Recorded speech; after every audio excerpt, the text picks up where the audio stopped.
get through this year? Well, obviously the physical things are going to be there, but it's the mental approach. I think is something that we as a coaching staff, and I know Buck and us have talked about it. It's the mentality of what we're going to accomplish, and one of the things we do in spring training, we've done it every year, is avoid what we all call eyewash, is just going out and doing it to do it.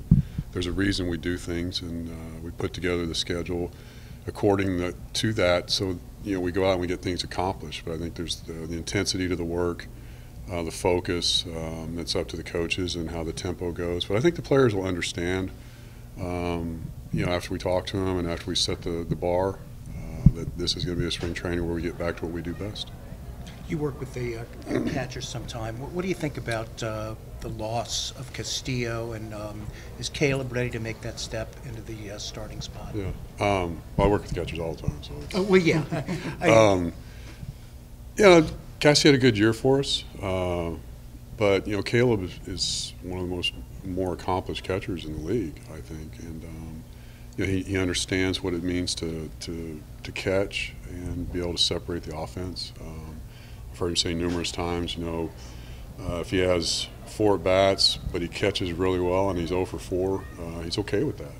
Obviously, he'd like to pitch in offensively, but his job is behind the plate. So, we've had a little bit of a revolving door the last couple of years. When Matt Wieters left and then Castillo came for a year, now he's gone. But it's an old saying where one door closes, opens another one for somebody else. And we've got some young catchers in camp. Cisco wins.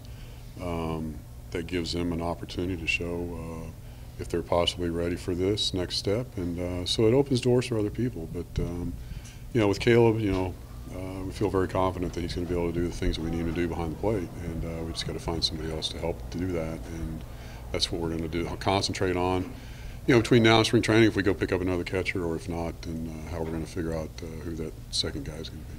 And assuming that Caleb gets most of the work during the season, wouldn't spring training be a good time to see what these young guys can do, the backups? Oh, yeah. I mean, they're going to get plenty of opportunity, because we've got to get prepared for the season. And if we don't go get another catcher, then these guys have got to hit the ground running, because they've got a lot to learn. They've got a lot of things they've got to accomplish in a very quick time frame as far as getting to know our pitching staff. We're going to have to do a lot more work in the video room as far as the young catchers getting to know the league a little bit before you even hit the first opening day. So it's going to be a lot of extra work for these guys because they're going to have to be prepared. We can't go into the season with Caleb and then a catcher that hasn't really caught in the major leagues and him just trying to feel his way through the season.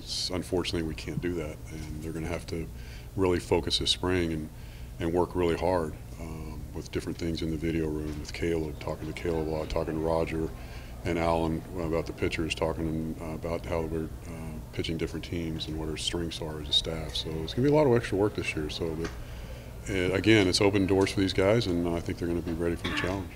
When you have someone like Chance who's more offensively developed and someone like Austin who's really strong defensively, how do you evaluate those two different things against each other in a spring training environment?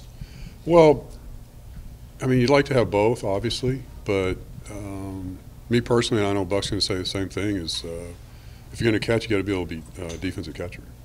You can't be just an offensive guy.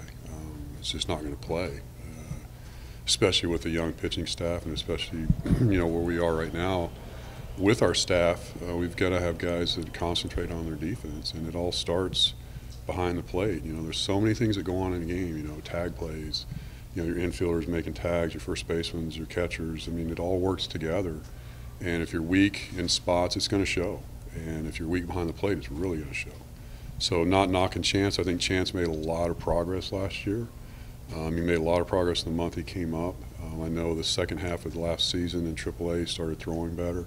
It's going to be a big challenge for him that we've got to work on. It's making sure he can throw better. But I was very pleased with the blocking skills, the setup, the way he received. He seemed quiet. He seemed comfortable. So, from some of the first few steps, he looks pretty good. But, again, with Austin's a pretty accomplished catcher. He's pretty haven't seen him catch a lot, but everything I've heard and every tape I've seen, that he is he's solid. He's that blue-collar catcher that's going to do things and work at it and work hard at it, and he's done really well with it. So, we'll see. Talking about evaluating it, we'll just things pop up, things show up during games. You'll see it, and Buck and I will see it, and we'll talk to him about it, and we'll just see where we go. But the opportunity's there for them, and we'll see how they handle it.